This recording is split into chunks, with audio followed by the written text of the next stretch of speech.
이 내용은 특정 종목이나 기업에 대한 투자 권유가 아니라 자료를 해설자가 이해한 개인적 해석입니다.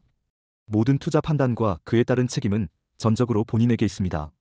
위고비와 젯바운드, 이 두 이름은 전 세계적인 비만 치료제 열풍의 중심에 있습니다.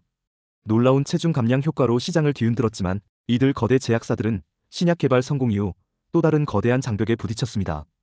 바로 투약 편의성의 문제입니다. 매주 스스로 주사를 맞아야 하는 번거로움은 환자들에게 상당한 부담으로 작용하기 때문입니다. 이로 인해 차세대 비만 치료제 경쟁의 판도가 바뀌고 있습니다. 이제 경쟁의 핵심은 단순히 더 강력한 효과를 내는 신약을 만드는 것을 넘어 어떻게 하면 약을 더 편하게, 더 드물게 맞게 할 것인가로 옮겨가고 있습니다. 이 보이지 않는 전쟁의 중심에 바로 오늘 우리가 주목할 기술이 있습니다. 차세대 비만 치료제 개발은 크게 세 가지 방향으로 진행되고 있습니다. 첫째, 체중 감량 효능을 극대화하는 것입니다. 둘째, 근육 감소와 같은 부작용을 개선하는 것입니다. 그리고 셋째, 투약 편의성을 높이는 것입니다. 이 중에서도 특히 투약 편의성 제고는 시장의 판도를 바꿀 핵심 격전지가 되었습니다. 매주 맞아야 하는 주사를 한 달에 한 번, 혹은 그 이상 간격으로 늘릴 수 있는 장기 지속 제형 기술이 바로 그 주인공입니다. 물론 암젠처럼 긴 반감기를 갖는 항체의 특성을 활용하거나 어센디스 파마의 트렌즈캄 같은 프로드러그 기술을 도입하는 등 다양한 접근법이 시도되고 있습니다. 하지만 수십 년간 연구되어 온 고전적인 기술을 완벽하게 구현하려는 경쟁 역시 그 어느 때보다 치열합니다. 결국 아무리 좋은 약도 환자가 꾸준히 사용하지 않으면 무용지물입니다. 매주 주사를 맞아야 하는 번거로움을 한 달에 한 번으로 줄일 수 있다면 이는 시장의 판도를 바꿀 게임 체인저가 될 수 있습니다. 장기 지속 제형의 핵심 기술 중 하나는 미립구 MICROSPHER이 기술입니다. 생분해성 고분자를 이용해 약물 성분을 미세한 입자 형태로 감싸 체내에서 서서히 방출되도록 만드는 원리입니다. 놀랍게도 이 기술은 1989년에 최초의 약물 LUPRON D4이 출시되었을 만큼 매우 고전적인 방법입니다. 하지만 이렇게 오래된 기술임에도 불구하고 상업화에 성공한 약물은 소수에 불과합니다. 여기에는 치명적인 기술적 난제가 존재하기 때문입니다. 첫째, 밀입자의 크기와 형태가 균일하지 않아 대량 생산 시 품질을 유지하기 어렵다는 점입니다. 낮은 균일성 재현성. 둘째, 약물이 투여 초기에 의도치 않게 과도하게 방출되는 문제입니다. 실제로 월 1회 투여 성장 호르몬제였던 NUTROPIN D4은 높은 생산 난이도와 비용 문제로 시장에서 철수하기도 했습니다. 이 기술적 장벽이 얼마나 높은지는 업계의 신중한 접근 방식에서도 드러납니다. 글로벌 빅파마 입장에서 미립구 개발의 다양한 리스크를 고려한 결정으로 추정됩니다. 결국 기존 기술의 문제점을 극복할 수 있는 접근법을 갖추어야 유의미한 규모의 본계약을 이룰 수 있을 전망입니다. 바로 이 높은 기술적 장벽 속에서 한국의 바이오텍 기업들이 기회를 찾고 있습니다. 이들은 일라이릴리나 노보노디스크 같은 거대 제약사와 신약으로 직접 경쟁하는 대신 이들에게 부족한 제형 플랫폼 기술을 제공하는 사업 모델을 선택했습니다. 이는 매우 효율적이고 현실적인 시장 진입 전략입니다. 비만 치료제의 임상 3상은 단순히 체중 감량 효과만 보는 것이 아닙니다.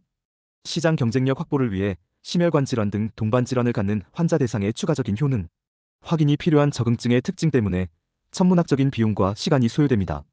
플랫폼 기술 제공 모델은 이러한 대규모 임상의 리스크를 피하고 이미 검증된 약물에 자신들의 기술을 적용하여 부가가치를 창출하는 현명한 방식입니다. 실제로 인벤티지랩은 베링거 인게라임과 공동개발 계약을 체결했습니다. 펩트로는 일라이릴리와 기술평가 계약을 체결했습니다. 여기서 주목할 점은 이 계약들이 아직 본 기술 이전이 아닌 일종의 실현 가능성 피저빌러티를 확인하는 단계라는 것입니다.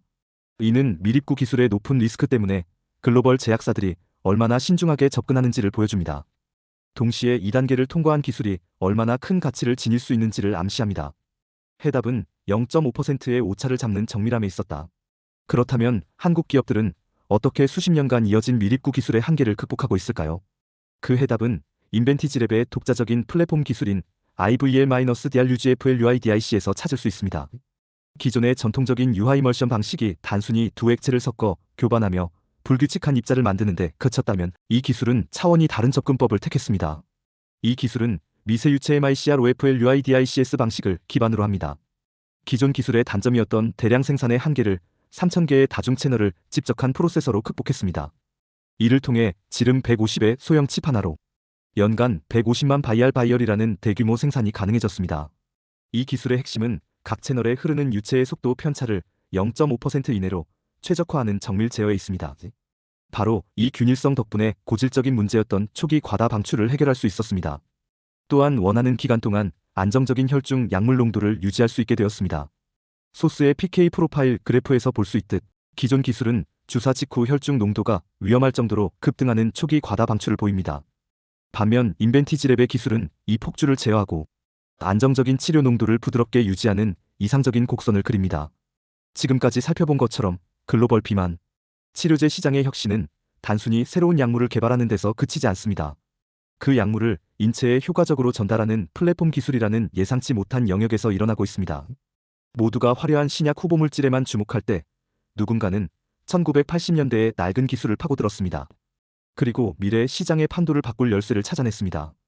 결국 비만 치료제 전쟁의 다음 승패는 신약의 효능만으로 결정되지 않을 것입니다. 그 효능을 환자에게 가장 효과적으로 전달하는 기술 플랫폼의 확보 여부가 핵심이 될 것입니다. 월 1회 주사가 표준이 되는 시장에서 오늘 살펴본 오래된 기술의 혁신은 누가 진정한 승자가 될지를 가를 결정적 변수가 될 수 있습니다.